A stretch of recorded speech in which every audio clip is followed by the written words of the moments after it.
Hey guys, welcome back to CLOWNFISH TV. This is Kneon. We're going to talk about the streaming wars. We're going to talk about Netflix, Disney Plus, HBO Max, Crunchyroll, Rooster Teeth, and more. And we're going to talk first about why are they showing Obama with a baby? First, we're going to talk about Netflix supposedly losing 1 million subscribers to Disney Plus. That's okay because Netflix has like 150 million or something subs at this point. So we're going to talk about that. Then we're going to talk about the cock. We're going to talk about some cock. Peacock, the cock, it's coming. It's coming next year. The cock is coming to a streamer near you. This is the NBC Universal streaming app. Unfortunately named, very unfortunately named. Why they're naming it Peacock? Oh God, just literally anything else. Literally anything else. HBO Max. The boss of HBO Max is talking about how they're going to have an increased focus on kids content, family content, and how HBO and HBO Max are eventually going to gel together.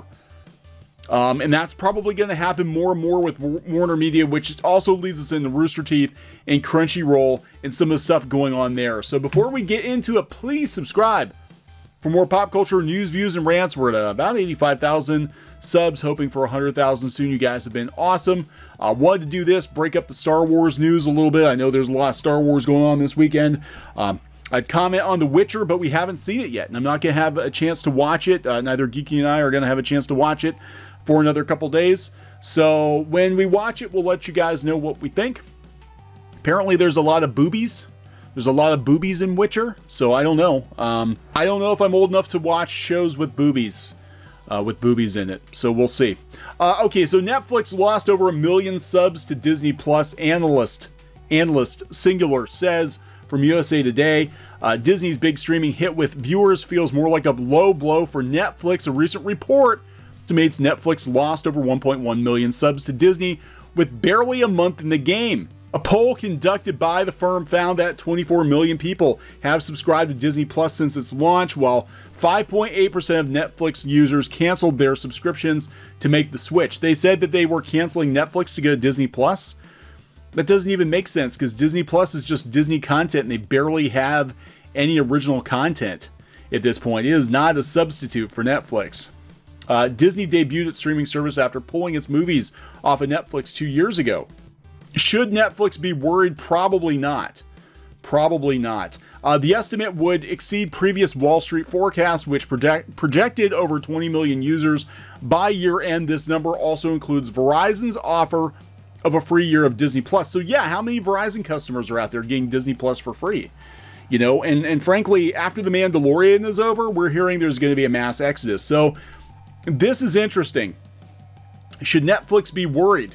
Probably not, because as this story came out, Netflix stock is actually doing good.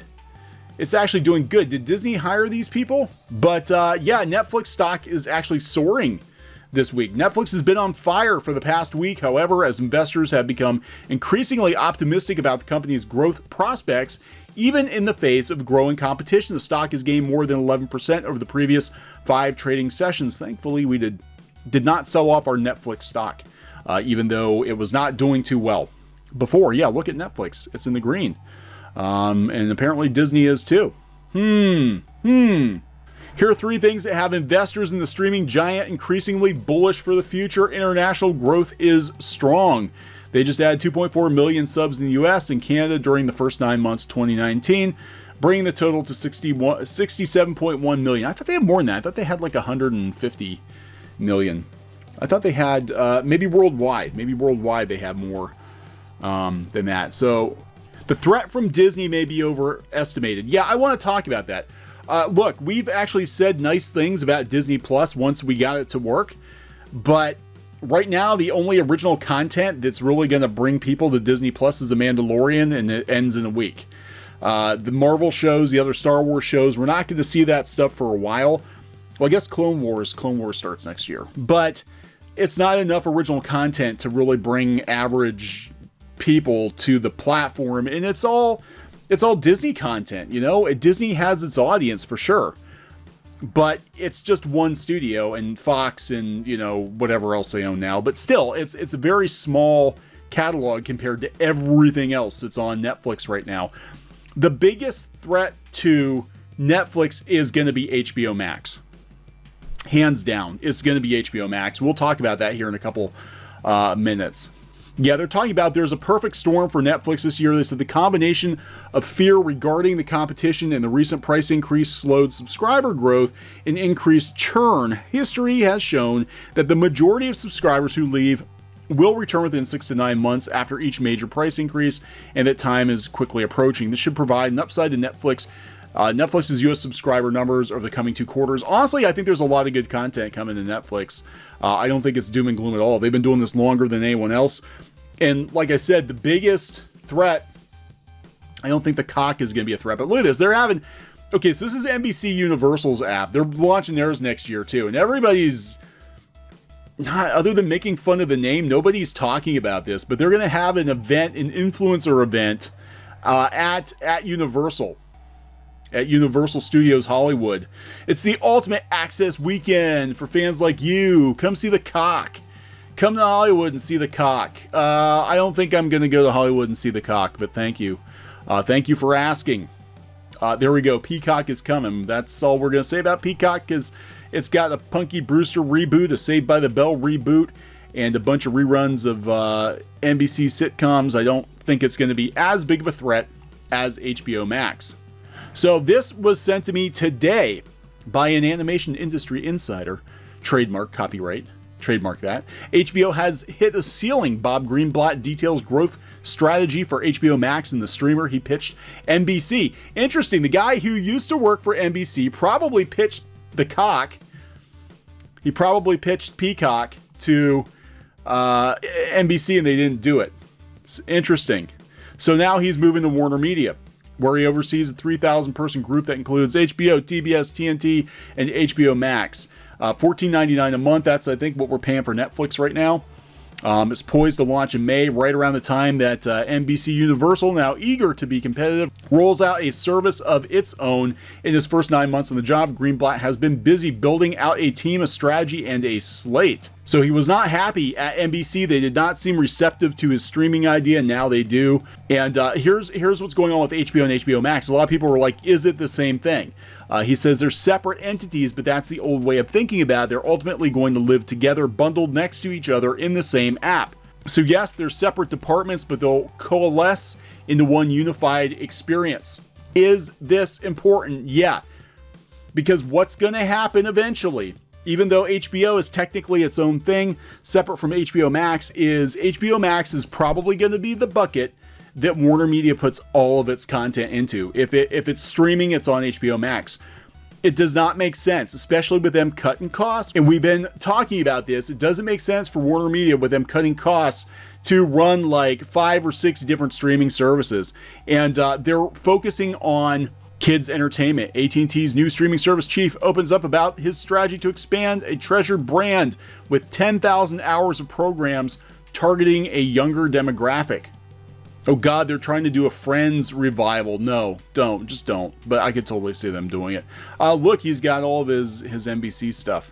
So yeah, again, this goes back to what we've been talking about with Rooster Teeth being trimmed down now. We're hearing also from other animation industry insiders, trademark, copyright, whatever, that Rooster Teeth has actually laid more people off, but they're not talking about it.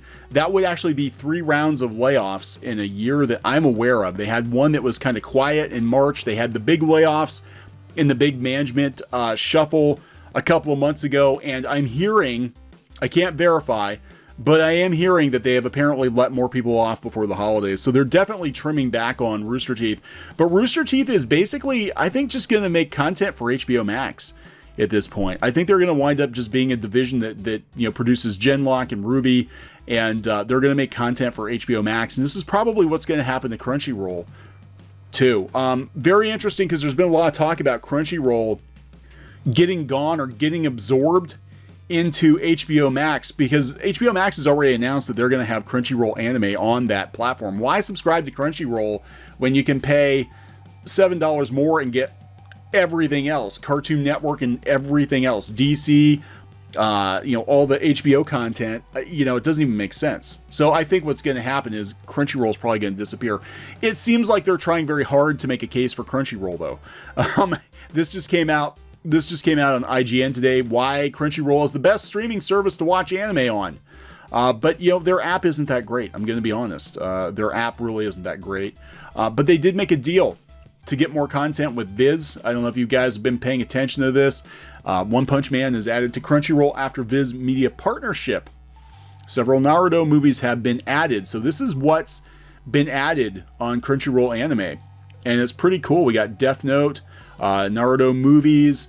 We've got Sailor Moon R, the movie, on Crunchyroll. Inuyasha, lots of Inuyasha. So there's going to be more coming next year from this new Crunchyroll Viz deal. But I do expect Crunchyroll to get gone as a separate app. I just don't see why it even makes sense once HBO Max is up and running. And it sounds like they're trying to get everything under one banner. Anyway, that seems to be the long-term plan.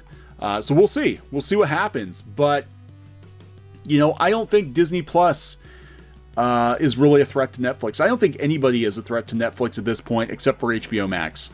I think that's the only one where I can see that being a potential threat just because of the catalog that they have, the brand recognition and all of this other stuff. Plus, it's Warner Media, it's AT&T. They could always bundle DirecTV with it. That could be a threat. But we're going to keep an eye on this because this is probably the biggest story in entertainment right now. We talk about individual movies and we talk about individual TV shows and video games and all that. But once this happens where all these streaming services drop, like this changes everything. This will change how the studios think about theatrical releases, how they think about TV. Everything is going to be contingent on the success or failure of these streaming services. So it's very, very important if you're a pop culture fan to keep an eye on this. Are you guys willing to pay for like 19 different services? I don't know how I feel about that, but we'll see. We'll talk to you guys later. Hey guys, thanks for watching Clownfish TV. Please consider supporting the channel. Go to clownfishsupport.com. That's clownfishsupport.com. And if you want to join our community, go to clownfishtalk.com. That's clownfishtalk.com. Please subscribe, ring the bell for notifications. We will talk to you next time.